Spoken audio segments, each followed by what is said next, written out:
Journey of working very closely with business started with my graduation in commerce. I did my post-graduation in commerce. My finance team was so good in Michelin that I have so many stories in my life. I love sharing all of them. Full challenging across. ये कैसे होगा, वो कैसे होगा, ऐसे नहीं होगा, वैसे नहीं होगा. My passports are full with stamps because my organizations have sent me. I didn't spend even a single money on it.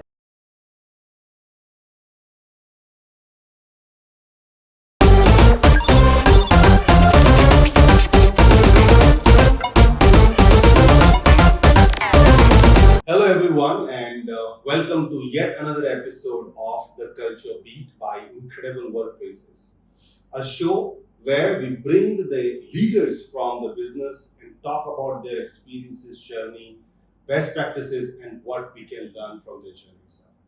Today, we have Anisha with us, who is the head of the HR of FableStreet. And welcome, Anisha, to our show. Thanks, Govind. Thank you so much. And I think what we will start with to just make sure that our audience understand you better. And many a times I've heard that at least the head of the HRs of our time have never thought of being the head of the HR or even starting the career in HR. What is your story? Whether you wanted to be HR from the beginning or it was you're also an external HR. Share your story of coming to HR with our audience. Thank you so much. I'm really happy to be part of this discussion and share my part of the story of being an HR. So very rightly, as you said, I'm an accidental HR. I'll just go back to 20 years back when I started with my career and being a South Indian. I don't want to quote it, but however, there were two things that I could have done after completing my graduation. As my parents said, either I can get into finance because I used to be a commerce graduate then, or I could be an executive assistant. Mm-hmm. That were two roles which were given to me. I started as a finance intern. Honestly, that was a nightmare. Nothing against finance, but I think I didn't get a good boss. Moved out, came into and joined one of the schools. When I went and joined them, I really didn't know what to do. The only thing I knew was I'm part of administration. But that's where my HR journey started. Meeting the teachers, talking to them, taking care of salaries, coordinating with accounts. But still, I was not sure that I would be an HR. So I think this was somewhere in 2011, somewhere, when I realized that, it's now time to get into corporate. I gotten into corporate. There was this organization which I joined, and I'm really thankful to the general manager then. Happy to take his name, Mr. 𝐓𝐇𝐄 who had so much of trust on me that he said, come and join us and then start your job. And I honestly didn't know what to do. And he said, recruitment se shuru karte hain. And I started recruiting people. But still then, I was not sure whether HR is something that I wanted to do. Worked with them for a few years. Then I joined another organization after working with them for 3 years. That is when I decided, isme to maza aa raha hai. Because I really like connecting with people. Someone told me that my EQ level is very high. So I trusted that. And then I enrolled myself doing MBA in HR. And that's how my journey with HR started and now where I am. No, I think it's an interesting one. And one thing I wanted to talk to you about is that there's a lot of conversations if you see around where people say that HR has to be connected with business. And I think you and myself both have seen that era where HR actually used to be a support function, right? We started from there. Payroll and statutory compliance used to be a thing in itself. Today, the perspective has completely changed. Can you, in your experience, can you tell from where or from which organizations maybe or your assignment, from where you're realizing that now HR is not actually a support and we really have to move because you have already gone through that journey. So I'd like to know from your perspective. I think my journey of working very closely with business started with Michelin. That is one organization I felt in my entire career gives lot of respect to the HR teams. That may be also one of the reasons that I've seen that in Michelin, most of your CHROs or the people who are heading it are from the business. So that business touch comes in. You start talking to people. Their HRBPs actually work with business. They are not working in their silos, right? And they are involved in strategic decision making. So while they talk about business growths, etc., they also talk about how people can contribute towards business growth. That there is where the HR comes into picture. So I think Michelin played a very vital role where I have seen that. After that, I also worked with Valvoline Cummins, Airbnb and all. But the next level where I saw too much of business involvement of HR was in Airbnb also. Okay. So these are the organizations where I saw that HR was very closely and parallelly working with business, being a moderator or being that platform which was helping them to work very smoothly. So and with my current organization also, I play a very vital role when it comes to discussions with my management team members. While there is a way business has to be done, but there are times when as an HR, you have to give your perspective of doing the certain things the right way so that in a longer run, business doesn't get impacted. And something which I really want, I always share it with everyone, is that it is not about numbers that HR may be working about when it comes to profit, etc. But they are the moderators who are actually coming back and giving you that platform to reach that numbers. Right now, that can be in form of employee engagement. That could be in the form of going back and doing training and development. That might be going and doing things from the perspective of having the right talent into the space. And when you do all these, it's important that you understand your business also. Right? Many of the times, what we actually do, or as an HR, the flaw which comes in to us is we're given a position, we want to hire because there is a JD. Right?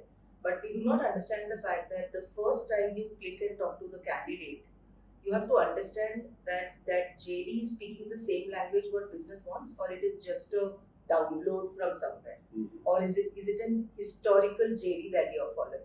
Do we need to change it? And then when you connect with that candidate, does the candidate understand the business, irrespective of whichever department the person is coming for, right? And that is one of the reasons why HR should know business. They should know what are those typical sentences that we are talking about. And I'd like to give you an example.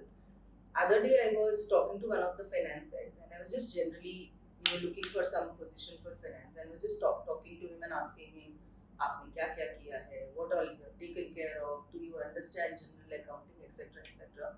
And I asked him a very simple question that. Do you know what is COGS? And this gentleman gave a very nice explanation of COGS. And I could determine that he knows his subject. Right? Now, let me just step back. The first question which comes in is, how do I know COGS being an HR? Do I know the elements which are considered for COGS? I had to do my homework, go and talk to my finance head. Ask him, understand him, how does my gross sales work? How does my revenue works? What exactly do you do when you talk about COGS? And that is how I learn business, right? So that is very important for everybody. Have at least your concepts clear. And HR, with upcoming HR specifically, they should have their concepts clear. They should have good friends in finance and business, let me be very honest, for knowledge sharing. No, I think it's very, very interesting. And I see sometimes it is quite easy if you just tweak your mindset and say that I will not be a typical HR, but I just see things from a business lens. It is easy. At the same time, it is difficult because maybe other businesses just need to learn businesses, and HR need to learn about everything else and every business because you are involved into the hiring, retention, and maybe tomorrow the exit comes. And you also spoke about businesses coming to HR. I think that's a good initiative in the organizations because if somebody already know what the business is and come to the HR, it makes a lot of sense for that person. Although I have not seen a lot of examples of that, but I think there are some examples to that as well. So very good. And I know that when you are going in this transition, things are not always the way you want it to be, and there are a lot of challenges that comes up. So a lot of time you speak about successes. Maybe I'll start with some of your failures and just ask you that any situations where you found it very challenging to solve a particular situation, and if so, did you do anything about it? Was it solved, or was it still a failure that you will consider? See, failures comes to you as a gift. I always say that. More than failures, Govind, I would say that wherever I am, it's because of the challenges which were being thrown onto me. Also, it was because of, I will say, me running away from things. Mm-hmm. Let me put it in that manner. And that are the failures of mine. I'll be very honest and candid here. My failure of not being able to do the finance and then jumping into HR is a very live example, because I was running from finance, right? Mm-hmm. I did my graduation in commerce. I did my post-graduation in commerce. And my parents always thought that ye to finance mein hi jayegi. But I had become so skeptical with trial balance, payroll, etc., etc. And I was like, I will never do accounting in my life. Now, that was a failure of mine, of not having a trust on me. Maybe I could have been a very good finance person, but I always felt that I'm scared of numbers. Now, how did I win it?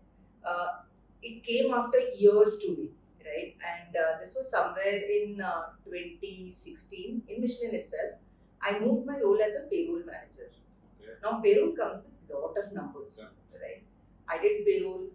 There was a very good colleague of mine who was doing a handover. He explained me. I was anyways good at compliances. So everything fell into place. I was working with the payroll vendor of ours, and I used to ask him very stupid questions, and he was so happy letting me know.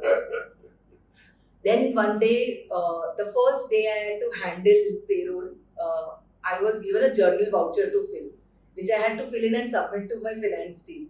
And I was looking at it, ye kahan se aayega, ye number? My finance team was so good in Michelin that, they sat with me, they explained to me for 3 months consecutively with a lot of patience that, Anisha, this number has to come here, this is how it flows, this is where it comes out to be. My auditors were so good. They came back and told me that, ma'am, if you have done this, automatically this gets impacted, right? And I was like, wow, it is a learning. Let me just go a little bit more beyond this.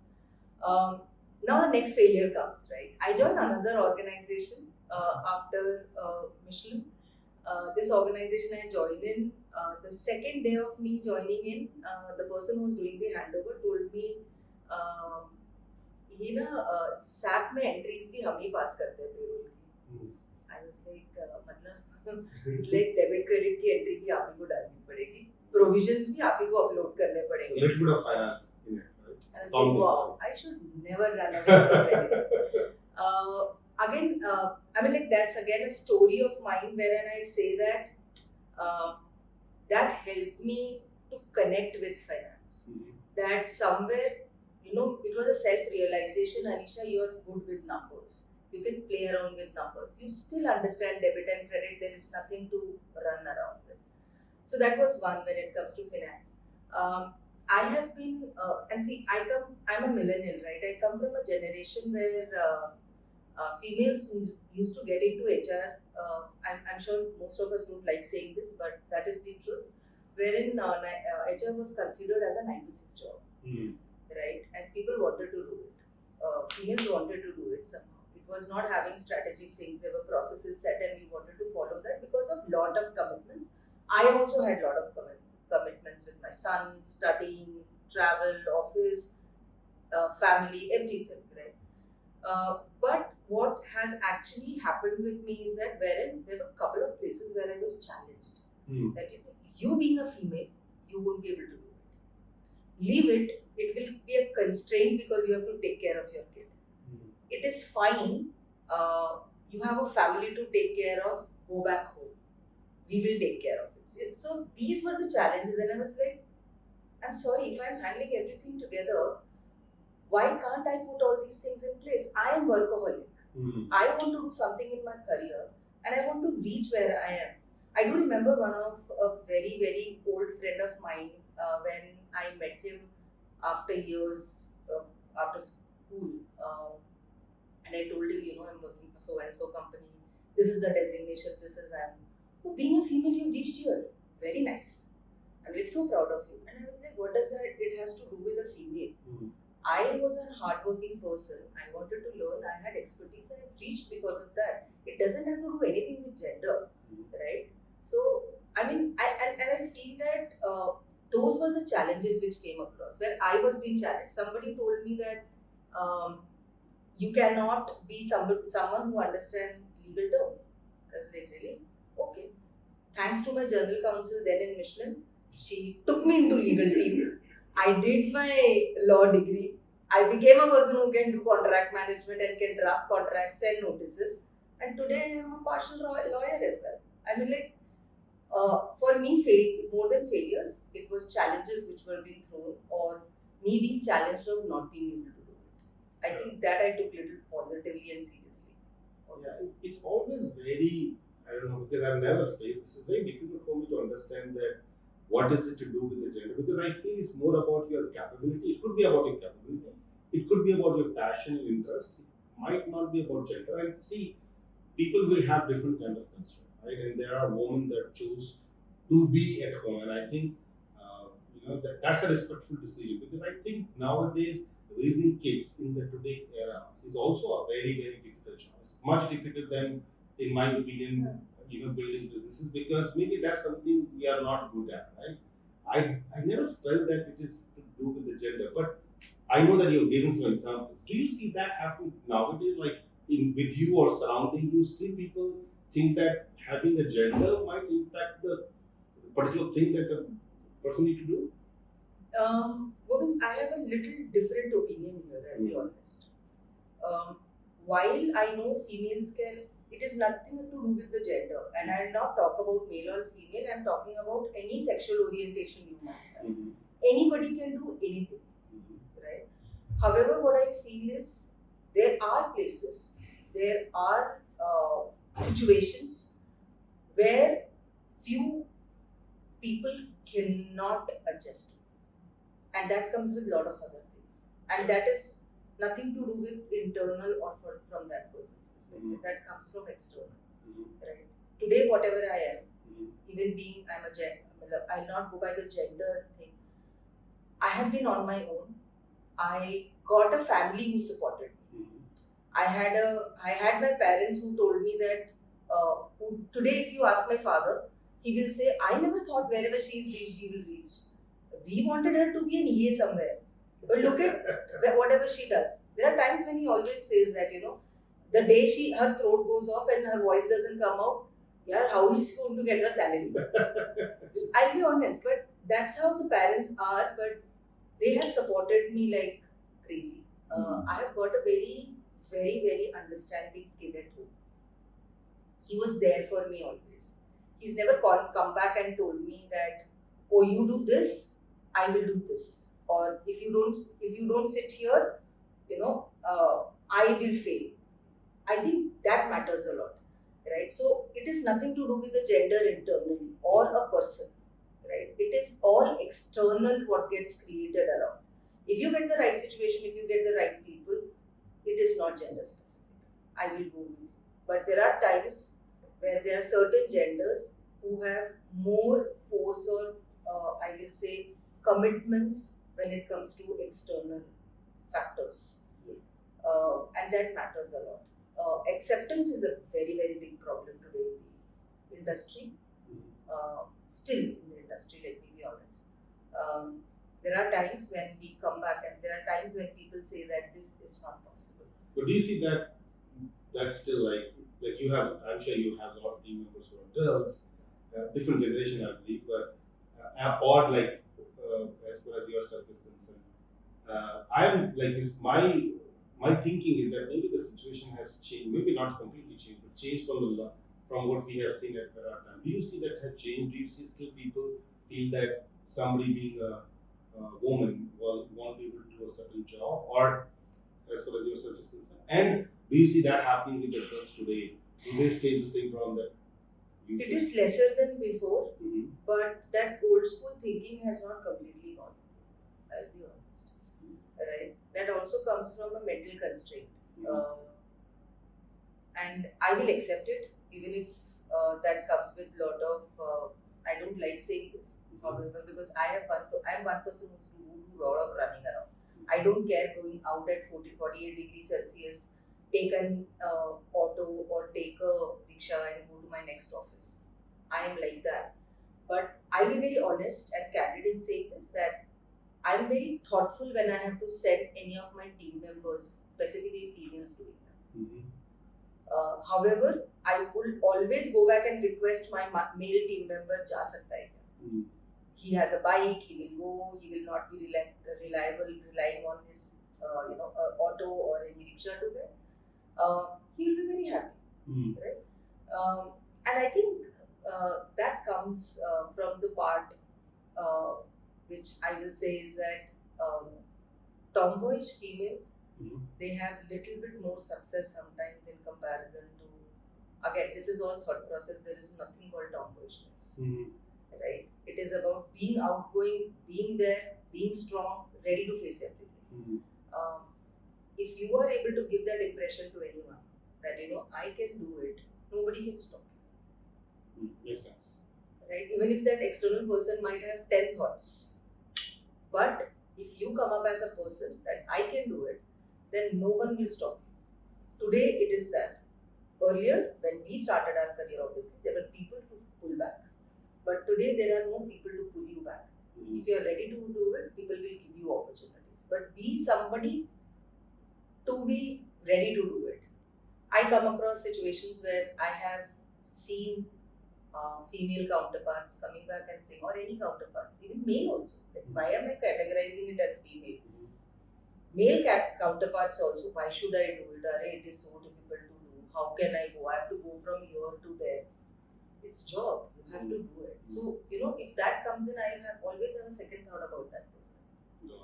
Alright, so we spoke about challenges. So let's move a little bit about the wins, right? So any win in your career, not maybe personal, professional, I think you're also a storyteller. So personal or professional, any unforgettable win, like it was like, wow, yeah, this is the one I really wanted to remember and share with the world. Again, you said very rightly, I'm a storyteller, and as we started when we were discussing, I have so many stories in my life. I love sharing all of them, for that matter, at any point in time. I had many winning situations in my life, and being a person who always remember the good and bad things in life, I think I don't know to categorize. If I share one story of mine, that will demean the other story of mine. But I think one thing that I also feel is very this thing is that wherein someone actually came to me when I was working for an organization and there was a change management happening. My CHRO at that point in time told me, Anisha, this project is coming in. This is Asia, India, Middle East. I was like, great, I'm going to do it. Okay, you have to be managing the project here because you are this thing. You're going to work with the process managers, and which will mean lot of things, etc., etc. I was like, great, I will do it. I'll take care of it. Started working on it. Lot of people challenging across. ये कैसे होगा, वो कैसे होगा, ऐसे नहीं होगा, वैसे नहीं होगा. That was my second international travel I was doing. And thanks to all my organizations, they have sent me. My passport. What else you need then? My passports are filled with stamps because my organizations have sent me. I didn't spend even a single money on it. So we went for this. We were going for one of the. Completed the project. It was going to be just implemented. Mm-hmm. So we were going to implement Workday globally. And that was a change management from one HRMS. We were going to Workday. We had to do all the sync-ins. I was working with Asia and Middle East people very closely. Everything. I had been to Dubai twice, but this was second longest journey I was going to do because I had to go and visit and had to stay there for a few days, get the entire thing, etc. Now this might not be a win for anybody, Govind, I'll be very honest, but for me it was a win-win situation because that was the first time ever in all those years I have traveled domestic and international. My mom didn't ask me, "Ghar kaise manage hoga? How is your husband and son going to manage?" and that I will never ever forget, because beyond everything, that was one day when I felt the confidence as a parent or as a mother she had, that even if she does international travel, she might be away from the office, from home and office, she's still going to ensure that her family is secured. Their regular things doesn't get hampered. I think that was a personal win for me. Um, Now on a professional end, one of the winning situations was wherein in one of the organizations we were doing some kind of incentive calculations, etc., and it was during the COVID period, and I was connected to one of my colleagues who was helping me out finalize the retail sales numbers, and it was 1:30 night. And when I was talking to him, this gentleman told me that, heads off to you, Anisha. You being a female, sitting at 1:30 along with a finance person, virtually closing things, I have never ever seen any female dedicating so much. So, I mean, the value of mine in the organization had gone fourfolds. I'll tell you another story, which is very unusual of mine in 𝐴𝐻𝐶. So I was working for this organization, a security audit organization. Disclaimer is, I will not use the organization's name and where I went for audit. Okay, sure. So I went for an audit. My team told me that, Anisha, you have to do 4 or 5 steps. I was like, thank you so much. And I had duk inside, because I was like, oh, security audit, hasne wala hai. And I had all ex-army guys with me. So the work for me was, I had to get into one of the biggest organizations, their building in South. This is another hint. I had to get inside, to go to the reception, tell the female that I have come from Delhi, I am so and so employee, and I have forgotten to bring my card, but I am here for a 5 days project. Allow me a duplicate card so that I can get inside. And this is the person I'm going to meet. I had all these details because this was all given to me. The name which was being given to me was of a Punjabi girl. I don't know, I don't look like that anyways. Not today, neither I ever used to look in my old days. But I managed the duplicate card.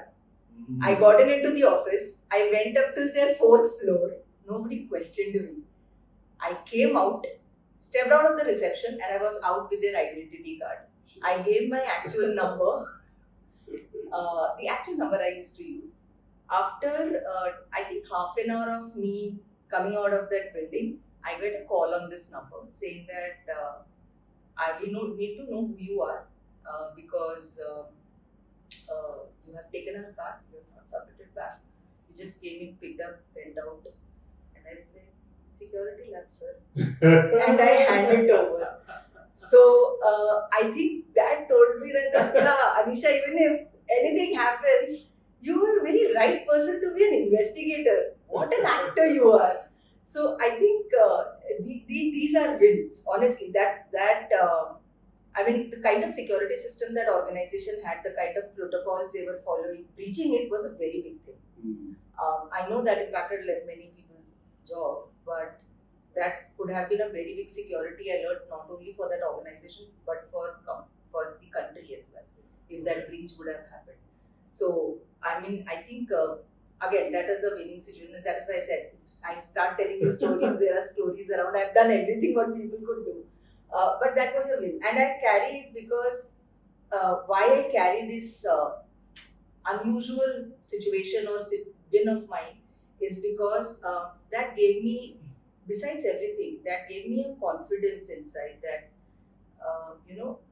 you might be having fear inside. But if you are able to control your mind, you can do whatever it is. And that fear, instead of being your weakness, can be your strength. And my only strength at that point in time was 4th floor tak jaake I had to get out.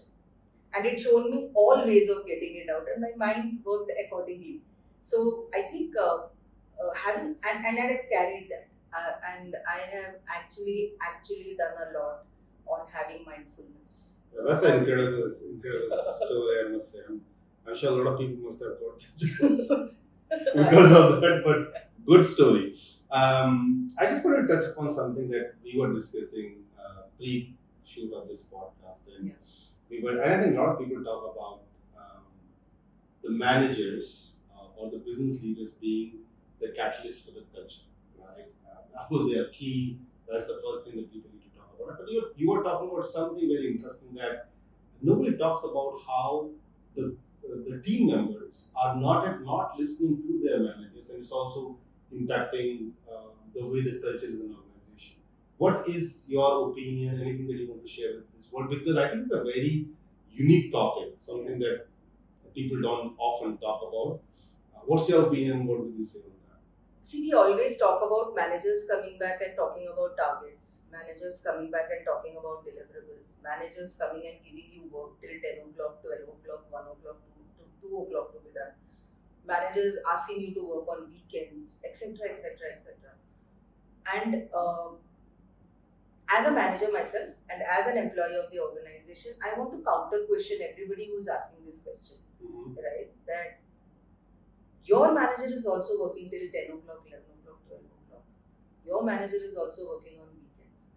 Even if the manager is on leave, the manager picks up the phone and speaks. He also needs work-life balance. He or she also needs work-life balance, right?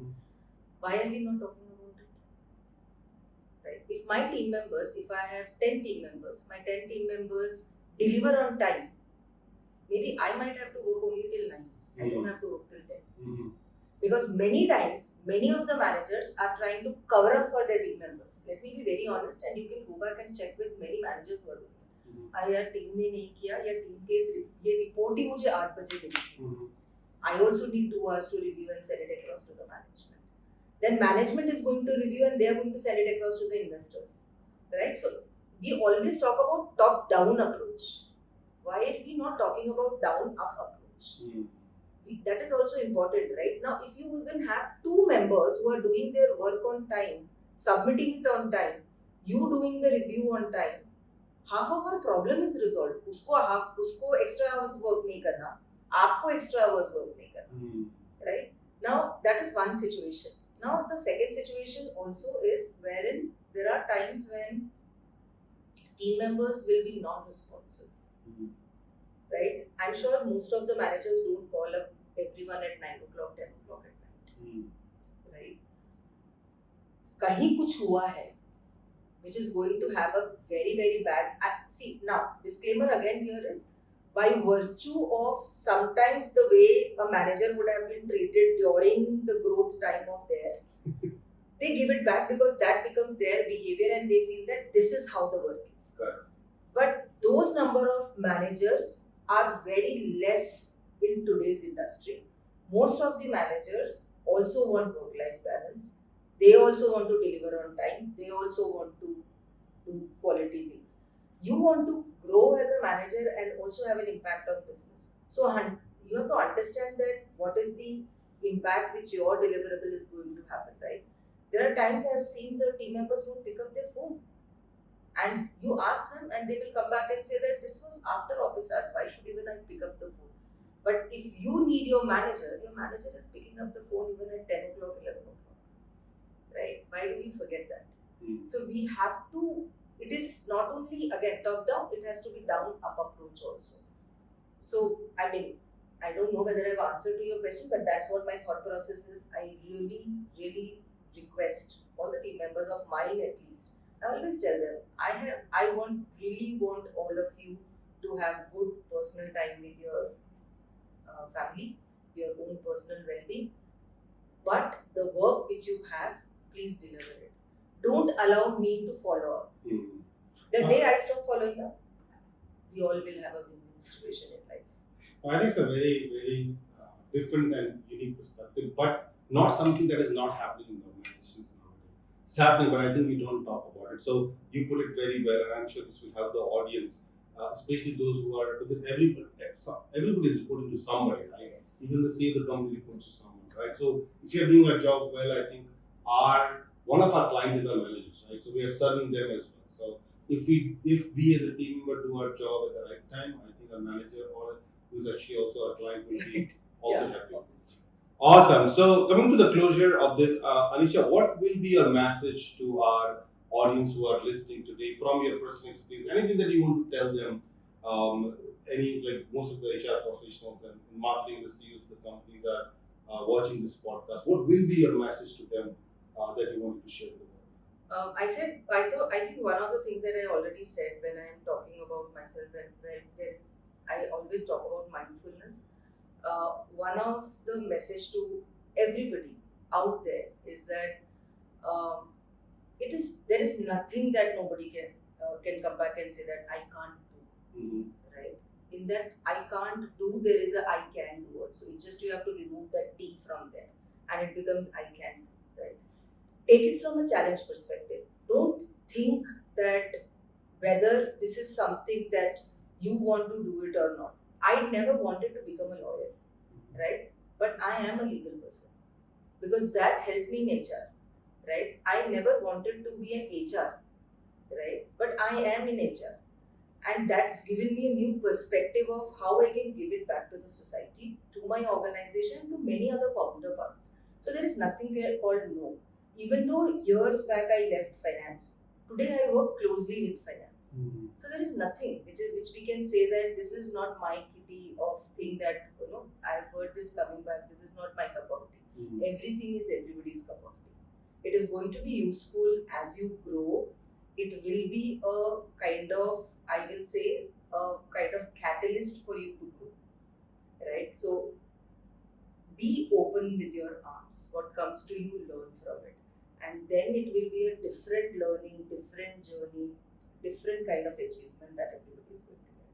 Yeah, and the world is changing so fast nowadays. I don't think that we can even stick to one thing. Right? We need to, as much as we can learn, Yeah. and the thing kind of the technology is changing and things that are coming. See, we never thought that HR will ever be called as an HR strategic partner, right? But today we are talking about HR and business. I don't think 10 years back we were even talking about it, right? We are no more Rangoli making.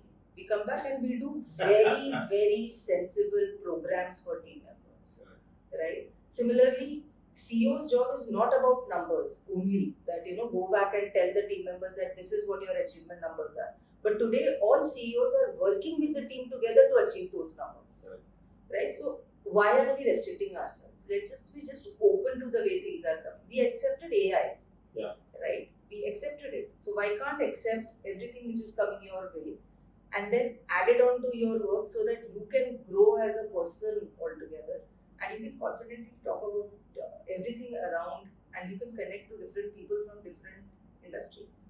Yeah, thank you very much, Anisha, for being here and sharing your journeys and so awesome stories that you have shared with us. Thank you so much, Govind. Thanks for calling me here for that matter. And it's a good platform to share views and discussions. And for a talkative person like me, it was a pleasure of being heard. Alright, so to our audience, she was Anisha with us, and she spoke about her journey, gave a lot of learnings that she has got, challenges, wins, and best practices that she's currently working on. See you in the next episode of the Culture Beat. Till then, goodbye.